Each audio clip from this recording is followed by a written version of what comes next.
আমাদের সমাজে অনেকেরই ধারণা যে জীবদ্দশায় কেউ যদি ৭০,০০০ বার কালিমা খতম করেন, অর্থাৎ লা ইলাহা ইল্লাল্লাহ এটা ৭০,০০০ বার বলেন, অথবা লা ইলাহা ইল্লাল্লাহ মুহাম্মাদুর রাসূলুল্লাহ ৭০,০০০ বলেন, তাহলে সেক্ষেত্রে মৃত্যুর পরে সে ব্যক্তি জাহান্নামে আর যাবে না।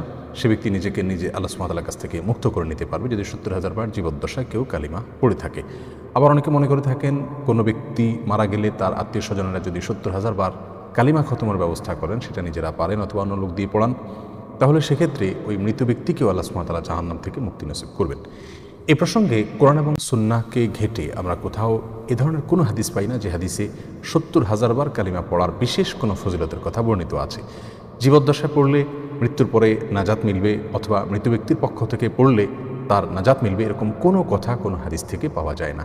মুহিউদ্দিন ইবনে আরবি সহ কেউ কেউ তাদের কোনো কোনো বই পুস্তকে লিখেছেন, এবং আল ফুতুহাতুল মাক্কিয়া সহ বিভিন্ন কিতাবের ভিতরে এগুলো পাওয়া যায়, কিন্তু এগুলোর কোনো ভিত্তি কোরআন এবং সুন্নাহ থেকে পাওয়া যায় না। কোনো জাল এমনকি জয়ীব বা দুর্বল সূত্রে বর্ণিত কোনো হাদিসে পাওয়া যায় না এই কালিমা তথা লা ইলাহা ইল্লাল্লাহ ৭০,০০০ বার পড়ার কোনো বিশেষ ফজিলত রয়েছে এই মর্মে।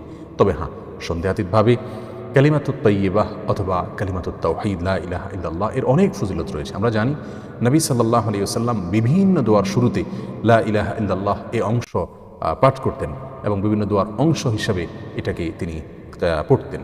যেমন লা ইলাহা ইল্লাল্লাহু ওয়াহদাহু লা শারীকা লাহু লাহুল মুলকু ওয়া লাহুল হামদু ওয়া হুয়া আলা কুল্লি শাইইন কাদির। এটাকে যদি দিনে কেউ ১০০ বার পড়ে, তাহলে ওই দিনে তার চাইতে বেশি আল্লাহ সুবহানাহু ওয়া তাআলার কাছে অধিক আমলকারী হিসাবে কেউ গণ্য হবে না। আরও অনেক ফজিলতের কথা রয়েছে বিভিন্ন দোয়ার ক্ষেত্রে, যে দোয়াগুলো শুরুতে লা ইলাহা ইল্লাল্লাহ রয়েছে। অতএব এই তাহলিল যেটাকে বলা হয় লা ইলাহা ইল্লাল্লাহ, এটা বেশি থেকে বেশি পাঠ করার ফজিলত নিঃসন্দেহে রয়েছে, এবং যে ব্যক্তি ঈমান এবং বিশ্বাসের সঙ্গে এই বাক্য পাঠ করবে আল্লাহ সুবহানাহু ওয়া তাআলা তাকে জান্নাত দিবেন, সেটা ভিন্ন বিষয়।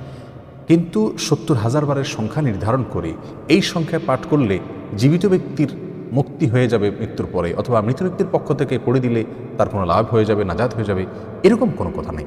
মনে রাখতে হবে নবী সাল্লাল্লাহু আলাইহি ওয়াসাল্লাম বলেছেন, মান কাযাবা আলাইয়া মুতাআম্মিদান ফালইয়াতাবাওয়া মাকআদাহু মিনান নার। যে ব্যক্তি আমার নামে মিথ্যা কোনো কথাকে প্রচার করবে, সেই জন্য তার ঠিকানাকে জাহান্নামে বানিয়ে নেয়।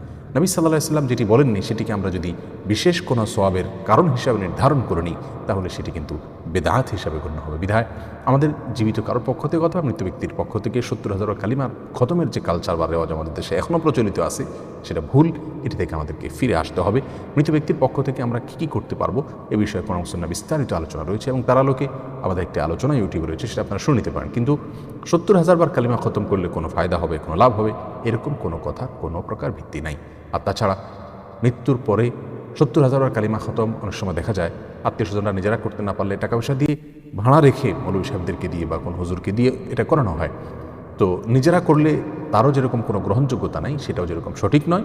আর যদি কোনো লোকজনকে ভাড়া করে টাকা পয়সা দিয়ে তাদেরকে দিয়ে পড়ায়, তাহলে তো এটা সঠিক হওয়ার কোনো প্রশ্নই ওঠে না, কারণ সেক্ষেত্রে ভাড়াটে লোক দিয়ে কোনো আমল বা সওয়াব করানোর, এ জাতীয় জিকির আজকার তেলাওয়াত ইত্যাদি, এগুলোকে ভাড়াটে লোক দিয়ে করানোর কোনো সুযোগ ইসলামী শরিয়াতে নাই, অন্তত মৃত ব্যক্তিকে কেন্দ্র করে এবং আল্লাহ সুবহানাহু ওয়া তাআলার কাছ থেকে সওয়াব প্রাপ্তির আশা।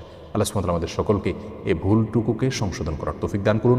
৭০,০০০ বার কালিমা পাঠের বিশেষ কোনো ফজিলত জীবিত অথবা মৃত ব্যক্তির জন্য নাই। তবে হ্যাঁ, কালিমাতুত তাওহীদকে নিজের ভিতরে ধারণ করা, সে বিশ্বাসকে মজবুত করা, সুদৃঢ় করা, বিভিন্ন দোয়ার অংশ হিসাবে কালিমাতুত তাইয়্যিবাকে পাঠ করা ১০ বার, ১০০ বার, বিভিন্ন সংখ্যা হাদিসে রয়েছে, সেগুলো নিঃসন্দেহে ফজিলত রাখে, যেমনটি হাদিসে বর্ণিত হয়েছে ৭০,০০০ বার বা এই জাতীয় কোনো কিছু।